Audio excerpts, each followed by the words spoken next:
Kiranya Tuhan memberkati kita semua dalam sukacita dan damai sejahtera. Amin.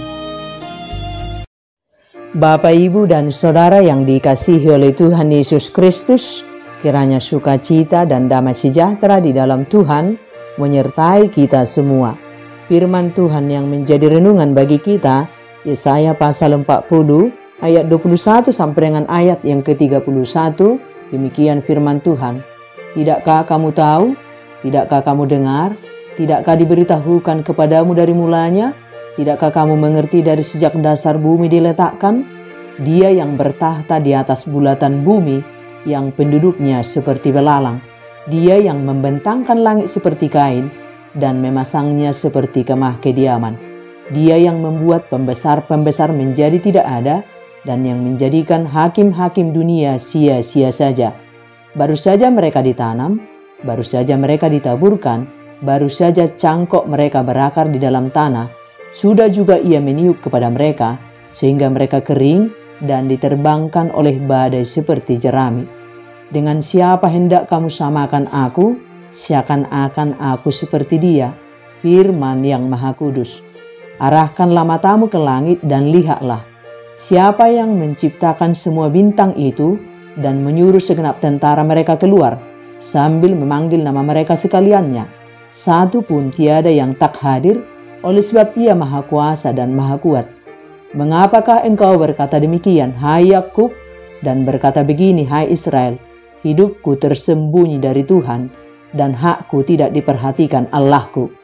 Tidakkah kau tahu dan tidakkah kau dengar?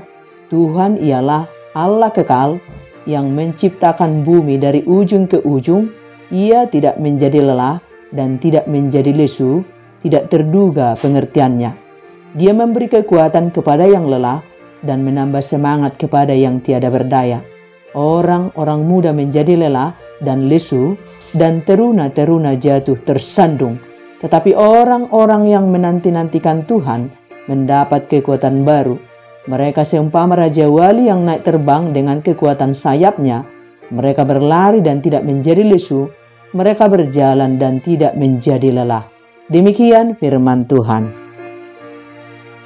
Bapak, Ibu, dan Saudara yang dikasihi oleh Tuhan Yesus Kristus, tahukah kita bahwa semua perkara hidup yang kita lalui merupakan proses pendewasaan iman kita di dalam Tuhan. Saat kita bahagia, kita diproses. Saat kita tidak bahagia, kita diproses. Saat kita sukses, kita diproses. Saat kita gagal, kita diproses. Di setiap jalan yang kita lalui, Tuhan selalu hadir menuntun kita pada jalannya. Yang menjadi soal, sadarkah kita bahwa semua hal boleh terjadi atas Tuhan dalam rangka pendewasaan iman kita? Dalam semua perkara hidup, Tuhan selalu peduli dengan kita. Termasuk saat kita jatuh ke dalam dosa, Tuhan selalu ada bersama kita. Dia panggil kita untuk kembali. Tetapi apakah kita mendengarnya? Dan ini yang menjadi soal. Saat kita mendengar suara Tuhan, puji Tuhan buat kita. Kita selamat kembali bersama Tuhan. Tetapi saat kita tidak mendengar suara Tuhan, kita tidak mau tahu dengan suara Tuhan yang peduli dengan kita, dan inilah awal penderitaan kita, dan kita semakin larut hidup di dalam dosa. Apakah Tuhan masih peduli dengan kita? Tentu masih. Kita yang sering abai dengan suara Tuhan, dan akibatnya dosa membuat kita semakin terpuruk, dan saat semuanya sudah buntu, akhirnya kita baru mendengar suara Tuhan, baru mencari Tuhan. Kita datang minta tolong kepada Tuhan dan kita dipulihkan kembali oleh Tuhan. Hanya kelemahan kita sangat gampang tidak setia. Saat kita ditolong Tuhan dan dipulihkan, saat semuanya telah berjalan baik dan aman, kita tergoda kembali, jatuh ke dalam dosa. Mari kita berubah, mari kita nikmati semua jalan yang kita lalui bersama Tuhan. Setialah pada semua musim kepada Tuhan. Dan mari kita persiapkan iman kita setiap waktu, sebab ujian, cobaan musibah boleh saja datang tanpa kita duga. Mari kita fokus terus menanti-nantikan Tuhan setiap waktu. Mari kita fokus memandang kepada Tuhan setiap waktu, bahwa kita punya Tuhan yang maha luar biasa. Punya Dialah langit, bumi, dan segala isinya. Dialah yang berkuasa di bumi. Dialah yang membentangkan langit. Dia yang membuat pembesar-pembesar menjadi tidak ada. Dia yang meninggikan, Dia yang merendahkan. Tidak ada Tuhan seperti Dia. Mungkinkah Dia bersembunyi dari kita? Mungkinkah Dia tidak peduli dengan kita?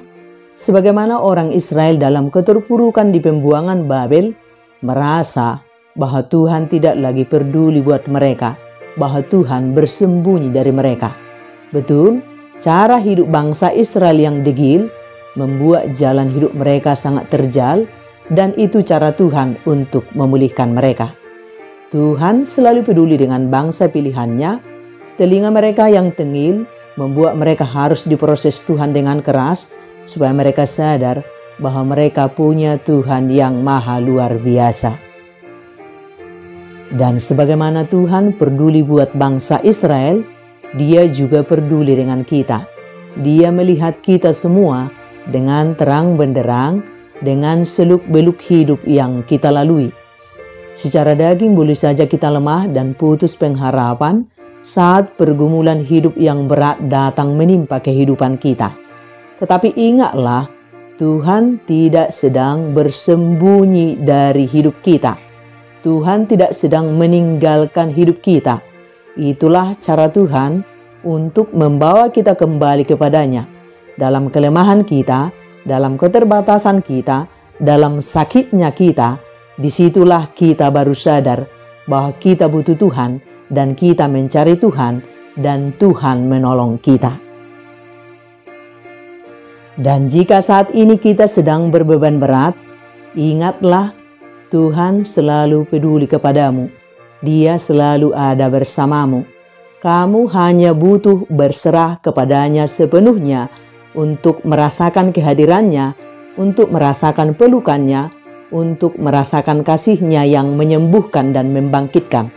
Di saat kita sedang menghadapi pergumulan yang berat, datanglah kepada Tuhan dan pakai waktu sulitmu untuk mengalami kasih Tuhan. Dalam kesulitanmu, nantikanlah Tuhan, maka jiwamu akan dikuatkan. Dan jalan kita di dunia ini tidaklah mudah, dan kita terbatas dalam segala hal. Tidak kuat kita bila hanya mengandalkan diri kita. Dalam hal ini kita butuh Tuhan menyertai kita, menopang kita, menolong kita di setiap jalan yang kita lalui. Semua boleh berubah, apapun itu, termasuk dengan hidup kita, termasuk dengan diri kita.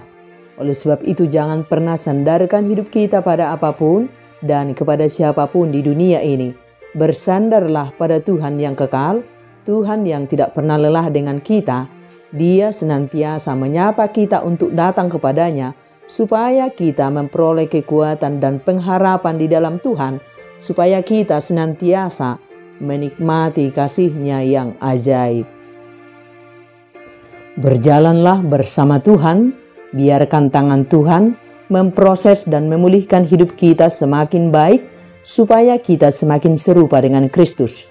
Perlombaan kita bukan untuk mengejar dunia ini, tetapi perlombaan kita adalah mengejar Tuhan yang abadi, pemberi hidup yang abadi buat kita yang senantiasa hidup setia sampai mati.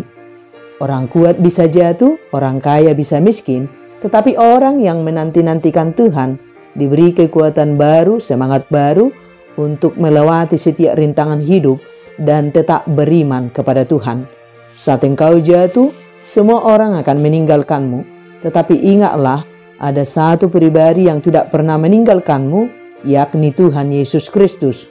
Sesulit apapun jalanmu, jangan pernah menjauh darinya. Teruslah terhubung dengan Tuhan, teruslah mengejar Tuhan, teruslah mengalami kasih Tuhan, dan alamilah Tuhan senantiasa menggendong kita di setiap jalan sulit yang kita lalui, dan kita bersukacita di dalam kuasa Tuhan. Sekali ikut Yesus, selamanya ikut Yesus. Amin.